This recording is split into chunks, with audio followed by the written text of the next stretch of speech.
Ini adalah kehamilan pada usia 8 menjelang 9 minggu. Janin tunggal dengan detak jantung yang sudah terlihat normal. Jadi kalau pada kehamilan ini memang detak jantung cenderung cepat ya. Tapi dia tetap berada dalam frekuensi antara 115, 165, kadang bisa mencapai 170 detakan per menit.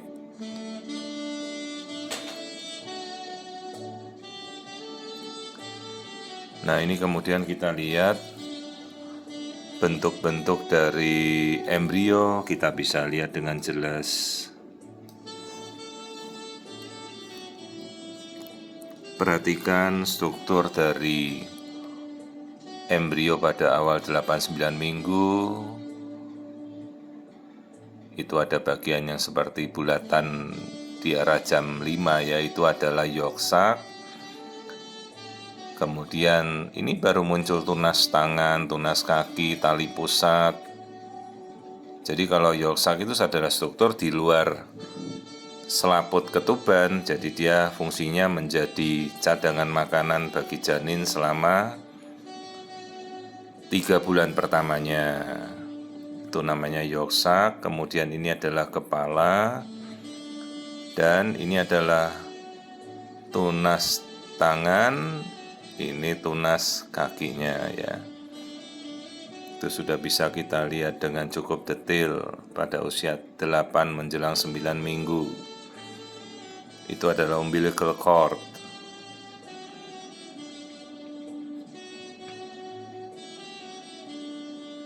Jadi ini istilahnya masih kita namakan embrio ya, menuju ke janin atau fetus. Dan janin itu masih sangat transparan, masih sangat tipis. Nah, inilah bentuk-bentuk janin yang bisa kita amati. Jadi janin berada di dalam kantung kehamilan atau gestational sac. Dan gestational sac itu masih di dalamnya ada selaput amnion, selaput ketuban, ini mulut rahim yang kita lihat. Kita amati seberapa kuat mulut rahim ini menahan ya, itu namanya elastograf. Kita lihat, oh mulut rahimnya tertutup rapat, kuat sekali. Ya, jadi inilah bentuk kantung kehamilan yang normal. Di dalamnya ada selaput ketuban membungkus janin. Di dalamnya ada air ketuban itu. Jadi fungsi air ketuban itu ya sebagai cadangan shock breaker-nya dia, jadi sebagai peredam, sebagai tempat untuk bergerak, tempat untuk metabolisme. Jadi air ketuban itu kan isinya ya kencingnya bayi juga, dia minum berkemih, begitu daur ulang. Ya, itu namanya selaput ketuban atau selaput amnion. Plasenta nanti baru akan muncul di bulan ketiga ya, minggu ke-12 kehamilan itu mulai nanti plasenta sudah sempurna. Nah, itu namanya gestational sac. Ini seluruh keseluruhan namanya kantung kehamilan. Tidak ada perdarahan, tidak ada apa-apa. Jadi contoh suatu kehamilan yang sangat-sangat normal bertumbuhnya.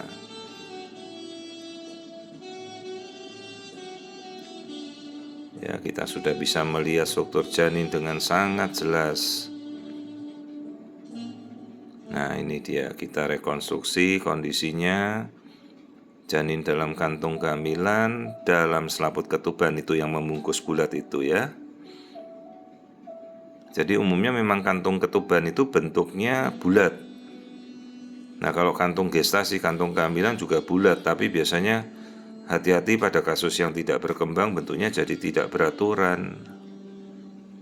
Juga kadang ada timbunan darah itu. Nah, inilah kehamilan contoh pada usia 8 menjelang 9 minggu. Harus sudah ada janin ya. Jadi kalau usia kehamilan benar ngitungnya, patokannya kan selalu dari hari pertama hari terakhir si ibu. Begitu kita sudah tahu hari pertama hari terakhir, cocokkan. Maka janin pertama akan muncul di 6 minggu berupa titik kecil lah, ukuran 2 mili. Kalau ini kan sudah 1 cm lebih ini. Dan kalau kita sudah mencapai usia 8-9 minggu ya mutlak harus sudah ada janin ya. Semua itu ada titik pertumbuhannya. Jadi jangan, dok kalau belum terlihat 8-9 minggu ya artinya benar ngitungnya artinya tidak bertumbuh, kosong atau tidak berkembang. Jadi bukan berarti kalau 8-9 minggu kosong terus kita tunggu 10 minggu dok. Ya artinya kita tidak mengetahui titik perkembangan janin itu mulai berapa lama gitu. Jangan sampai kalau kehamilan sampai tidak berkembang dibiarkan saja, malah efeknya bisa jadi hamil mola atau hamil anggur, penyakit trophoblast gestasional, malah jadi yang aneh-aneh.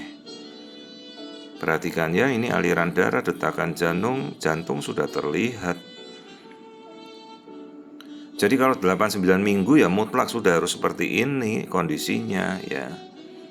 Dan tentunya sekarang kan alat-alat pemeriksaan sudah sedemikian maju, sedemikian modern. Ya, produk-produk pemeriksaan USG itu sudah sangat majunya kok sekarang ini. Bahkan di level rural area atau rujukan perifer saja alat USG itu sudah tersedia. Ya, inilah kondisi janin pada 8-9 minggu.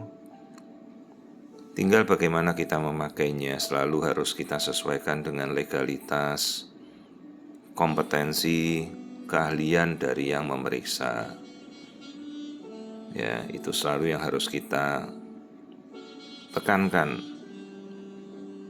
Dan jangan ragu untuk merujuk apabila kita menemukan sesuatu hal yang tidak pasti dan merupakan hak dari masing-masing ibu untuk mencari pemeriksaan yang lebih lanjut, misalnya ingin melakukan pemeriksaan screening pada feto maternal atau maternal fetal medicine consultant yang mungkin hanya terbatas ya pada kota-kota besar saja. Tapi sekarang dengan jarak dan waktu semua itu bisa kita atasi, bahkan banyak sekali pasien yang datang itu dari kota luar ya, bahkan dari luar pulau pun datang, seolah-olah itu jaraknya dekat sekali ya. Ya ini jadi kehamilan 8 menjelang 9 minggu yang sangat-sangat sempurna, sangat bagus. Kondisinya bisa kita lihat dengan jelas, yolk-sac, selaput ketuban, janin, tunas tangan, tunas kaki, semua sangat jelas.